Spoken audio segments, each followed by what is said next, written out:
We are back. Time to take it all to the roundtable. Some introductions first. At the table today with us, Rafael Yaniz, a Miami-based attorney and political analyst. Marili Cancio is a community leader and attorney, chair of the Greater Miami Expressway. Loreal Arscott is an attorney and chair of Miami-Dade's independent civilian panel for the county. Marc Caputo, not an attorney, national political reporter at the Messenger covering the campaign trail. And what a campaign trail it has been in the past couple of weeks. So if we can, welcome everybody, welcome back. Thank you. I want to start there. The governor's back in the Capitol. He's doing his job. He's doing his job. We resume everyday emails and appearances. I really want to talk to you, though, about something we found on the trail. Nikki Haley is insisting Donald Trump is not the presumptive nominee for the Republican Party. What are you seeing? Yeah, haha. It just, we've never had in history a candidate run for president and win Iowa and New Hampshire as a non-incumbent, period. And usually in the Republican primary, if you win one of those two, you wind up becoming the nominee. Donald Trump has won them both. Nikki Haley has lost them both. Nikki Haley's making the argument that if Donald Trump keeps winning, he's going to start losing, and if she continues to lose, she's going to start winning. Well, let me just make the point that we all agree that Donald Trump changes the rules on everything. We've seen that. Agreed. But here we go to South Carolina, which kind of changed the rules for Joe Biden 4 years ago, just saying. This is the first state that, aside from being Nikki Haley's state, Marili, it's a state where there is a demographic that's much more diverse than Iowa and New Hampshire. What are we expecting to see there? And we're expecting to see Donald Trump winning South Carolina with the help of more. Exactly. By more. And I That's think what the that poll should be showed. the end of her race. But she has financial support, she has money, and she wants to keep going in case something happens to President Trump. Well, somebody weigh in here with, should she keep going? I think she should, Glenna. I mean, I'm sure that may be unpopular I think the Democrats think among so. my Yeah. Republican friends, but honestly, someone needs to give Donald Trump a run for his money. And I think that there needs to be another candidate to suggest other ideas and opinions. I think it's very concerning and alarming that the reality is Trump may be the Republican nominee. And that's concerning. He has 91 charges against him. So what's really important, L'Oreal said the run for the money. Donald Trump has gone on the record saying that anybody who's financially supporting Nikki Haley, anybody who's working for her, will be blackballed from his administration, from government contracts. I mean, he is throwing the kitchen sink, trying to end this as early as possible, cracking the whip and getting people in line. Precisely, people are now donating to Nikki Haley.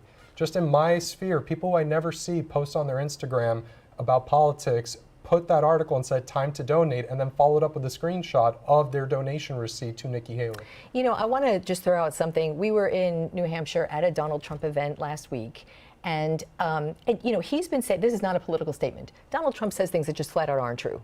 He does. And I walked up the line and I was talking to people, and I asked somebody, do you ever fact check what Donald Trump says? And she says, no. If he says it, it's gospel. Gospel's my word, not hers, but that was her point. Does that, Marili, does that concern you?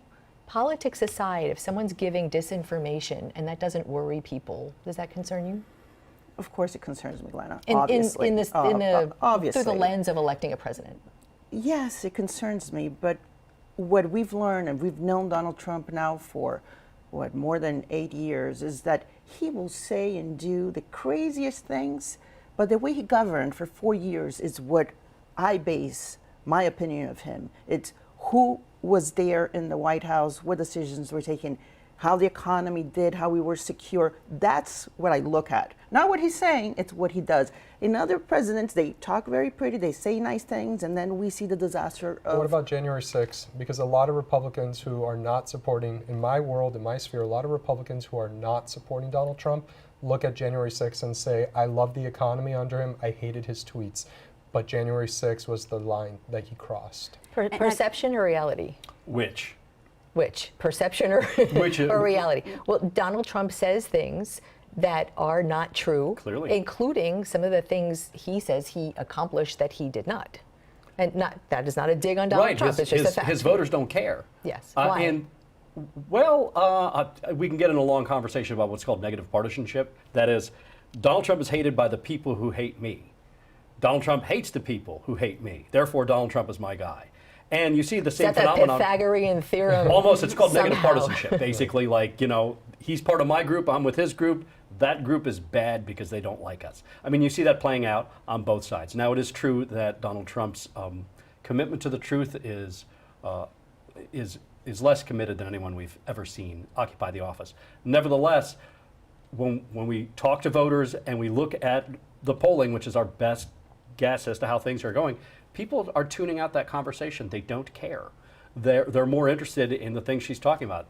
Those who like Donald Trump or who are inclined to vote for him either A, want to vote for him because they like him, or B, don't like Joe Biden and the Democrats, and vice versa. So Nikki I don't think Haley's it's not a matter of not liking Joe Biden, Mark. I think it's just a matter of what has Joe Biden done in the last 4 years? He's barely standing. He can barely talk.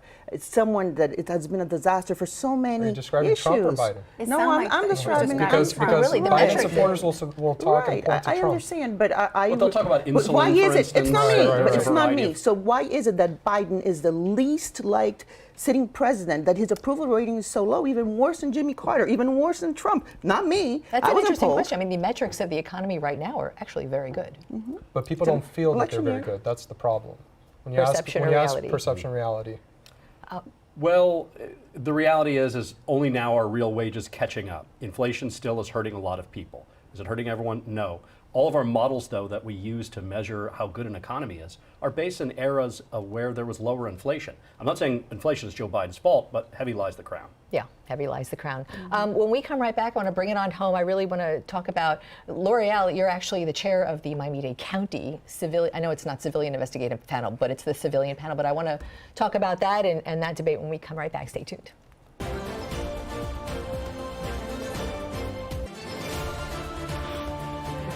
Somehow I really wish we had a camera during the commercial breaks here. You better. No. All right, I want to talk about that bill. We talked about it. L'Oreal, you are the chair of the Miami-Dade County Civilian What is it? The Independent Civilian Panel. Yes.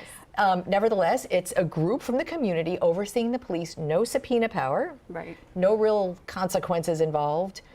Is this a perception board?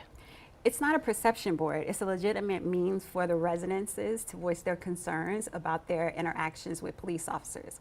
It's also an opportunity for the police departments. The community oversight boards serve as a bridge between the community and between law enforcement.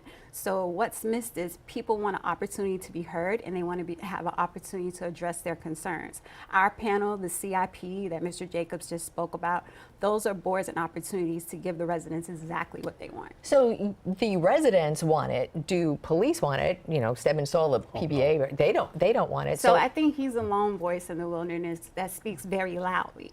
Well- What's interesting is we had a meeting last week, and this is what I'm going to tell you, Glenna. Our experience with the county's oversight board, you know, for folks who don't realize that Miami-Dade County, we successfully operated police oversight for nearly 30 years. Yeah. Our board was created in the 1980s, shortly after the Rodney McDuffie riots. Arthur McDuffie, getting my guys confused. Arthur McDuffie riots, right? And everyone knows that McDuffie was our version of Rodney King, the black motorist who was killed by law enforcement. with no cameras. With no cameras. in the 1990s. And as a result, there was an uprising and an outcry from the community. And they voiced their dismay and distrust with law enforcement. We operated successfully for nearly 30 years until we were defunded. So when we were brought back into existence, of course, it was because community wanted it, and our partners in law enforcement were also at the table and in agreement at that time. Our meeting last week was a great turnout at the Joseph Caleb Center. We had so many police officers, the majors were available. Every step of the way while we've been trying to get back up and running, law enforcement has been supportive of our endeavors. So that's an interesting perspective. So here we have, you're making a I'm not face. surprised. Yeah. Well, and here we have the state trying to, under the guise of being uniform, this bill would take that opportunity away. This Republican legislature has not found any local rule item that they don't want to take away. And it's ironic because there's cognitive dissonance between Republicans always saying that they want to be the party of limited government. And instead, when they're in power, and here we're in a uni-party state, there's one party that rules this state with limited influence from Democrats. And the Republican Party is going after home rule and local rule every chance they get. If a local community wants to ban plastic straws, and that's what the voters of that community want, this Republican legislature said, no, you can't do that. Same with plastic bags. Publix killed that through their legislative maneuvers because those brown plastic bags are famous for Publix. That's a marketing tool for them.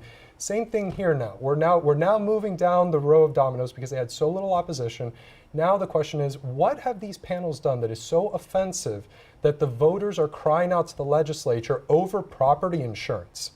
As a property owner, I am offended when I see the property insurance market in the state. Renters should be offended because that gets passed down to them by their property owners. We're gonna operate it. They can do, they have more balls in the air at once. That will just kind of operate under. That's how government works. But I want to get the political,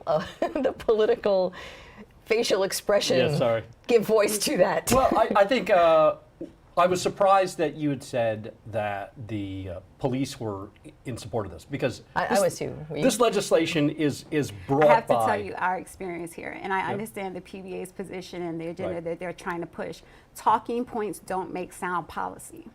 So the talking points that they do in the legislature, but they make for legislation. But it's not trickling down to what's happening in the streets and in the community. Interesting. And the reality is here in Miami-Dade County, that is not our experience. Mr. Jacobs has a great relationship with the City of Miami's police department. Our friends at North Miami Beach, who also has a civilian oversight, they have a great dynamic with their officers, and we have a great dynamic with ours. What makes us interesting is the sheriff is coming, right? The sheriff, new sheriff in town is coming. So that put a strain on our, situation, but those talking points are farther from the truth. Usually, though, when the Florida legislature has gone out of its way to pass anything that the police unions want, including, which we don't have time to discuss here, a law enforcement officer's Bill of Rights, which enshrines job protections from police that no other union member in any other union can get. We've reported on that for sure. Marili, I want to get your take on the concept Rafael was talking about, preemption, state government going in and overturning local laws. And I want to get your perspective because as chair of the GMX, and I'm not sure that's one of the cases, but it sure was seen as one of those cases. It was erroneously seen as one of those cases, but it is absolutely not one of those cases. So we are part of the Expressway Act, which is statewide, and it's separate and apart. Duly noted. What about the government from the state coming in and dictating what locals in their community can do? Well, I'm here listening for the first time about what law enforcement thinks of your panel here in Miami-Dade County. But we have 21 agencies around the state that have different laws, different rules. And I think having uniform laws is beneficial for the state and for law enforcement and supporting law enforcement. And I don't think anyone in the world of civilian oversight would disagree with that. I think the answer, the solution should have been to propose just that. Formal, regulated rules that are consistent throughout the state. The answer is not to dismantle something that the voters want. Actually, we had asked the speaker about that because in the bill there is not that rule. We will. Anyway, stay tuned, quick break. We will be right back.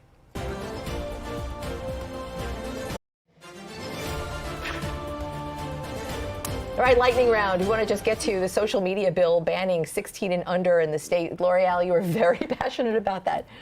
I did. So this hits very close to home. I was one of those parents who was concerned about my children's use of social media. The problem that I have with this bill is that it takes my right away from me to make the decision. My daughter is an influencer on TikTok. She gets all type of hair products. How old? She's only 13. She gets hair products left and right. I mean, shampoo, conditioner, brushes. She got fake lashes the other day. She gets money off of this endeavor. She's going to kill you for talking about this. Oh, no, so she makes money. She can make a killing. Well, that's what we're talking about, a carve-out for people, young kids who are legitimately using this for a business. But for the record, the Governor DeSantis is not fully in support of this bill. Right. Yes. Right. Yeah, I saw that. So we have to see how it plays out. I'm thinking about what about non-human accounts, right? And also, let's talk about the social media, the facial scan or your ID scan and creating a centralized database. Republicans historically are against that for things like the Second Amendment and gun registries, and now they're talking about let's do this for social media. If it's good for the Second Amendment, it's good for the First Amendment. But that's not in this bill. That's a whole different story. It's a different story, but it's a related companion bill. We got like 4 minutes to talk about. So much to talk All right. about. Okay, lightning round switch. Miami-Dade's mayor, Daniela Levine Cava, little bombshell in her State of the County address. The commission did not even know she was going to be proposing a bond for $2.5 billion to pay for infrastructure. And she claims it's not going to raise taxes. And Exactly. We're all going Exactly. to eat cake and lose weight. Yes. That's just great. isn't it? maybe like she's that got a guy. plan. Right. Does she have a plan? I don't know. Clearly, we have infrastructure problems. Just let's look at the airport falling apart. We have the In problem in the concept, incinerator. what's going to pay for that? Exactly. Well, we pay a lot of taxes. Property values have gone up. You know, there's a lot of money to go around. She really could have reduced taxes. The last go around, she didn't. So I don't want to pay more taxes. Well, okay, so a tax hike is not a tax rate hike. Those are two different things, Right. right? So a tax rate hike, if property values are really high, is still almost an even. It depends on the millage Zero-sum rate. game. Well, it depends on the millage rate. So, for example, if your property value goes up but the millage rate goes down, then your tax bill might stay stable. So is that, L'Oreal, is that something that you think taxpayers would go for? I think we have Infrastructure? to hear more of the details because the plan as it was laid out was for infrastructure, septic tanks, Affordable housing? and affordable housing. But how are we actually dividing up that money? $2.5 billion sounds like a lot, but not so much when we have such a terrible housing crisis in our hands. Well, you know, to be fair, the county does put a lot of money into affordable housing programs like right now. You know, one thing we never talk about with affordable housing is change the zoning, make it easier for people like who have a garage. They want to convert it and have an extra unit. Or an RV in Hialeah. I in wouldn't your go reported a that lot far. on that. I wouldn't go that far, but Which is just maybe. banned. Maybe. But I mean, the reality is like zoning laws, setback laws, density laws also limit the use of property in innovative ways to create more units and more density and living And the spaces. legislature is working on that. Live local. Right, and it's very controversial because some people don't want to have a high rise where they live, but I think that could alleviate a lot of the problems. So that's the issue, is whether or not that is actually trickling down to the everyday Joe.